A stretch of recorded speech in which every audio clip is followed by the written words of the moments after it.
Di suatu momen, Panji ini merasa dia harus melangkah lebih jauh lagi nih hubungannya, meningkatkan value hubungannya dengan Tika dengan cara melamar si kekasihnya ini, yaitu Tika. Tiba-tiba, sosok Tika di dalam mimpinya itu yang awalnya cantik, mukanya berubah menjadi jauh lebih menyeramkan. Bagi Panji, dia mendengarkan kata-kata itu kayak semakin penasaran. Ini pasti aneh nih. Ngapain Tika ngomong kayak gitu? Ini pasti ada hubungannya dengan mimpi dia sebelumnya.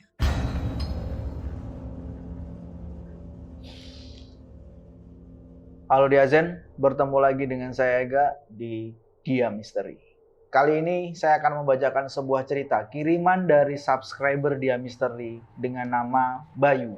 Tapi ini bukan namanya sebenarnya. Dan ini bukan cerita dari Bayu sendiri, melainkan cerita dari sepupunya. Dia sudah mendapatkan izin dari sepupunya untuk menceritakan kisah yang ya cukup bikin kita geleng-geleng kepala. Singkatnya, ini adalah cerita tentang sepupunya Bayu yang bernama Panji dan istrinya yang bernama Tika. Dia menikah sudah sekitar 5 tahun, awalnya romantis-romantis aja dan baik-baik aja seperti pernikahan pada umumnya, tapi permasalahannya ada saat mereka ingin lamaran dan menjelang pernikahan saat itu. Dia sering mendapatkan gangguan berupa bertemu di dalam mimpi ya, dengan seorang wanita dan juga hal-hal aneh lainnya. Kira-kira seperti apa? Kisah lengkap dari sepupunya Bayu yang bernama Panji dan juga istrinya Tika ini, kita akan langsung masuk ke ceritanya. Jangan lupa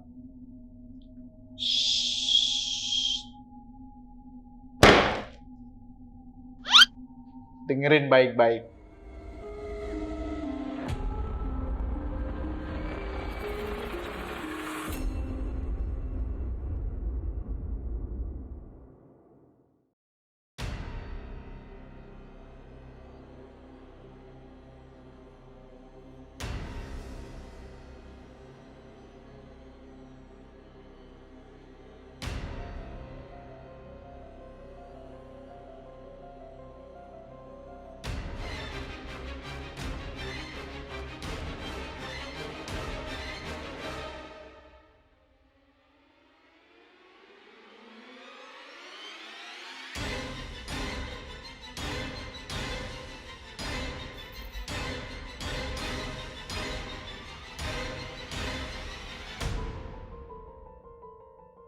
Panji merupakan seorang karyawan kantoran di salah satu institusi pemerintahan ya di sebuah kota di Jawa Timur.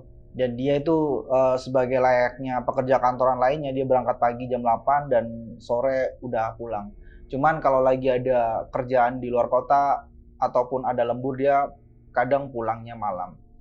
Dan saat itu dia masih berpacaran ya statusnya dengan si Tika ini, yang mana si Tika ini adalah seorang cewek yang bekerja di sebuah semacam uh, perusahaan tour and travel gitu di kota yang sama. Bekerja di kantor yang berbeda tidak menyulutkan hubungan mereka harus gimana-gimana, malah mereka sering juga ngedate bersama dengan teman-teman si Panji gitu. Sampai-sampai si Tika ini sudah hafal nih dengan teman-teman kantornya si Panji, sebut saja Ipul dan juga Raffi, yang memang sering banget mereka hangout bareng gitu. Di suatu momen, Panji ini merasa dia harus melangkah lebih jauh lagi nih hubungannya, meningkatkan value hubungannya dengan Tika dengan cara melamar si kekasihnya ini, yaitu Tika. Dan sebelum melamar itu, Panji meminta pendapat kepada sahabatnya, yaitu Ipul dan juga Raffi. Pul, V, aku ini mau ngelamar Tika. Gak enak kalau lama-lama. Enaknya gimana ya? Widih, kalau saranku, mending buru temuin ortunya aja, Ji. Jangan ngomong ketika biar surprise. Nah, bener tuh. Ide bagus. Oke, aman. Terima kasih. Sat. Akhirnya si Panji pun memutuskan untuk melamar Tika di hari jadi mereka, yaitu di tanggal 3 April. Malam itu Panji mengajak Tika untuk keluar setelah mereka pulang kerja. Mereka rencananya mau merayakan anniversary di salah satu rumah makan yang udah mereka tuju, yang udah mereka rencanain untuk ngerayain anniversary. Di momen itu mereka sempat berfoto-foto juga ya, namanya merayakan anniversary ya, mereka bahagia dan foto-foto bersama, hahaha. Dan ketika pulang, Panji ini nganter Tika ke rumahnya. Dan begitu nyampe rumah, Panji ini tiba-tiba langsung buka obrolan ke orang tuanya Tika. Bapak, Ibu, ngapunten sebelumnya. Saya di sini juga ingin bicara tentang keseriusan saya pada Tika. Apa ini? Apa ini? Kok tiba-tiba, Mas? Oh, ya Allah, Le. Ini serius toh, Le. Sudah dipikirkan mateng-mateng. Sampun Bu, insya Allah Tika sampun dados pilihan saya untuk jadi pendamping saya. Saya juga sudah sempat cerita tentang Bapak Ibu kulo terkait rencana ini. Lu alah Le, alhamdulillah kalau gitu. Jadi gimana rencananya? Tentu saja hal ini membuat orang tua Tika ini kaget ya, kok kesannya tiba-tiba gitu. Dan orang tuanya Tika ini juga menghendaki ya kalau memang mau serius orang tuanya Panji harus datang gitu ke rumahnya si Tika ini.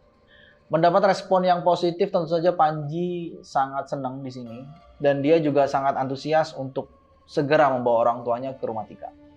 2 hari berlalu setelah si Panji ngomong ke orang tuanya bahwa dia punya niat serius untuk melamar si Tika, akhirnya dari keluarga Panji sendiri itu sudah memutuskan ingin datang untuk melamar secara resmi ya si Tika itu pada akhir bulan April, waktu itu di tahun 2018.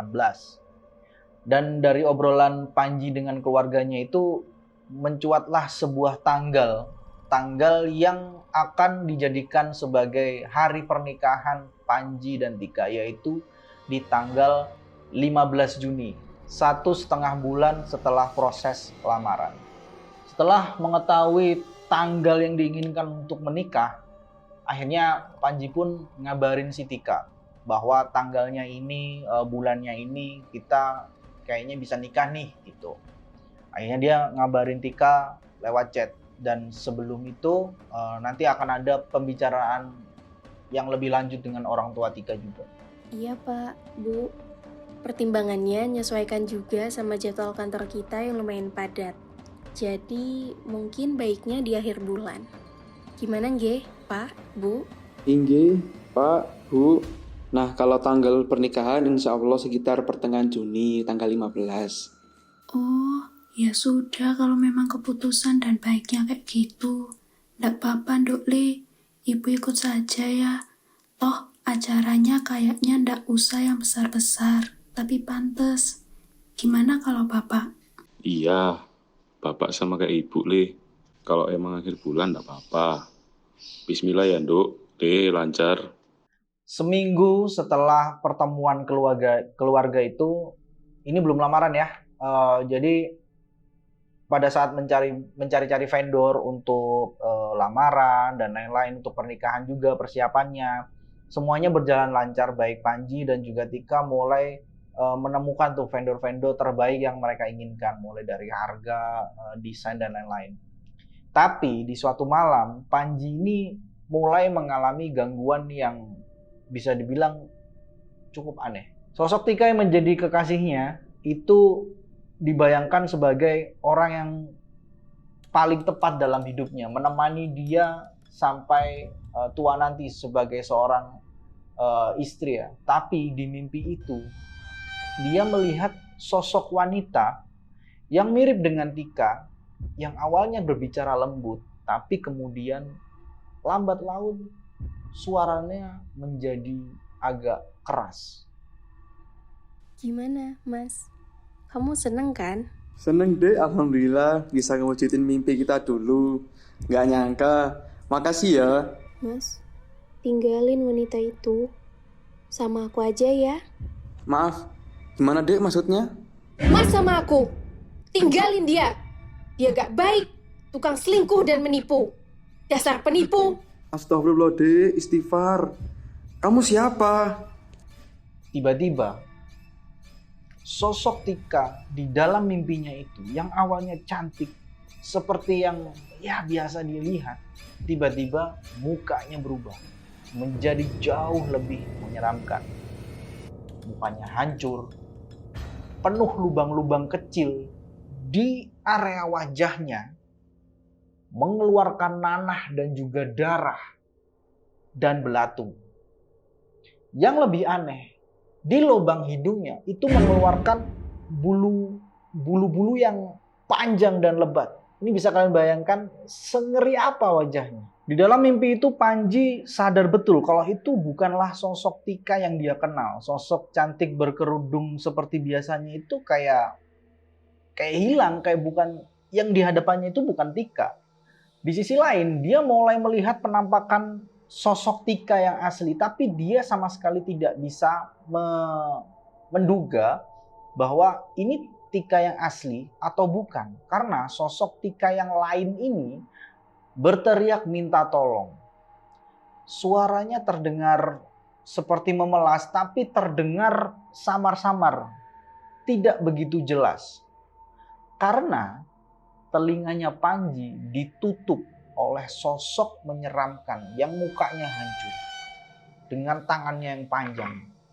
Jadi telinganya si Panji ini ditutup. Ketika Panji mulai berusaha melepaskan diri dari tangan itu, semakin sosok menyeramkan ini menghalangi pandangan Panji untuk melihat si sosok Tika yang terlihat asli. Mas, tolong. Panji masih terus mencoba melepaskan diri dari jeratan sosok menakutkan ini. Tapi semakin dia mencoba, semakin keras juga si sosok ini menutup mata dan telinga si Panji agar tidak mendengarkan teriakan minta tolong dari Tika. Dan di situ Panji merasa bahwa Tika ini ada di sekitar dia, tapi entah di mana. Dia hanya mendengar suara Tika yang minta tolong dengan suara parau, tapi dia nggak bisa menjangkau suaranya ini berasal dari mana. Tak lama dari situ, akhirnya Panji terbangun. Dan saat dia terbangun, dia melihat jam di kamarnya mengarah ke angka 3. Yang mana itu menunjukkan jam 3 pagi. Dan ketika dia bangun, kondisinya sudah diguyur sama keringat yang banyak. Bisa dibilang ini mimpi yang paling parah yang belum pernah dia rasakan sebelumnya. Dia pernah mengalami mimpi buruk, tapi tidak pernah separah ini. Keesokan paginya, Panji ini masih dalam keadaan yang kebingungan. Pikirannya kalut, wajahnya juga murung, kepikiran sama mimpi yang dialaminya tadi malam. Dan sebelum berangkat ke kantor, dia tuh menyempatkan diri untuk menelpon kekasihnya, Tika. Assalamualaikum, Tik. Kamu baik-baik aja kan di rumah? Waalaikumsalam, Mas. Baik kok. Ada apa kok tiba-tiba telepon? Nggak apa-apa. Mas cuma pengen telepon. Sudah mau berangkat kerja ya? Mas antar ya? Iya, ini mau berangkat. Tika berangkat sendiri aja nggak apa-apa, Mas. Ini sudah siap. Oh, ya sudah kalau gitu. Hati-hati ya. Iya, Mas. Terima kasih. Setelah kejadian itu, pikirannya Panji semakin kalut ya. Apalagi dia terngiang-ngiang sama perkataan sosok menyeramkan yang ada di mimpinya malam itu. Di situ dia kembali teringat bahwa sosok itu mengatakan Tika adalah tukang selingkuh. Dia sama sekali nggak bisa berpikir logis ya. Apalagi dia tahu bahwa menjelang pernikahan, cerita orang-orang itu selalu banyak sekali godaan, banyak sekali ujian, dan dia gak ngerti apakah ini salah satu dari ujian atau godaan orang sebelum menikah. Akhirnya Panji memutuskan untuk tidak menceritakan kejadian itu kepada siapapun, termasuk kekasihnya Tika, karena dia gak mau ngebebanin Tika dan membuat Tika jadi berpikir aneh-aneh gitu. Sampai akhirnya dia mulai tergerus dengan realita dan mulai melupakan kejadian menyeramkan malam itu. Singkat cerita, sudah H-2 sebelum lamaran. Semuanya sudah di brief, mulai dari vendor dan juga jalannya acara. baik Panji dan juga Tika sudah yakin nantinya acara lamaran ini akan berjalan lancar. Sampai-sampai pada suatu malam, tiba-tiba Panji kembali mimpi yang cukup aneh. Dibanding mimpi yang sebelumnya, dia makin bertanya-tanya di mimpi ini. Karena latarnya sama, backgroundnya sama, cuman bedanya dia bertemu dengan sosok yang benar-benar mirip banget sama Tika. Kerudungnya, cara bicaranya, wajahnya. Kali ini wajahnya benar-benar seperti Tika biasanya. Wajahnya juga nggak hancur. Tidak ada bulu-bulu hidung yang mengganggu. Tidak ada nanah, tidak ada darah. Benar-benar wajah Tika seutuhnya. Suaranya pun juga sama. Tapi kali ini, Tika mengucapkan sebuah kata yang membuat Panji makin penasaran. Mas, maaf, jangan sakit hati. Bagi Panji, dia mendengarkan kata-kata itu kayak semakin penasaran. Ini pasti aneh nih. Ngapain Tika ngomong kayak gitu? Ini pasti ada hubungannya dengan mimpi dia sebelumnya. Belum sempat Panji mulai bicara, tiba-tiba sosok itu menghilang dan dia tertegun di dalam mimpinya sendiri. Dan dia masih bingung. Ini maksudnya apa? Karena dia sama sekali nggak ngerti korelasi antara mimpi yang pertama dan mimpi yang kedua. Bagi Panji ini betul-betul aneh. Oke Diazen, jadi begitu cerita yang dikirimkan oleh Bayu tentang sepupunya Panji dan juga istrinya Siti. Saat mereka ingin melaksanakan lamaran dan juga pernikahan. Kira-kira siapa sosok yang hadir di mimpi Panji memperingatkan Panji bahwa Tika ini tukang selingkuh. Dan apakah benar Tika ini tukang selingkuh? Cari tahu di part selanjutnya. Di part 2 bakal seru karena dilihat dari ceritanya cukup menarik. Part 2 akan tayang minggu depan, jadi jangan sampai kelewatan. Buat kalian yang belum subscribe, kelewatan sekali. Subscribe-nya ada di sini. Terima kasih sudah menonton sampai detik ini. Dan nantikan cerita part 2 yang akan lebih seru. Akhir kata, see ya.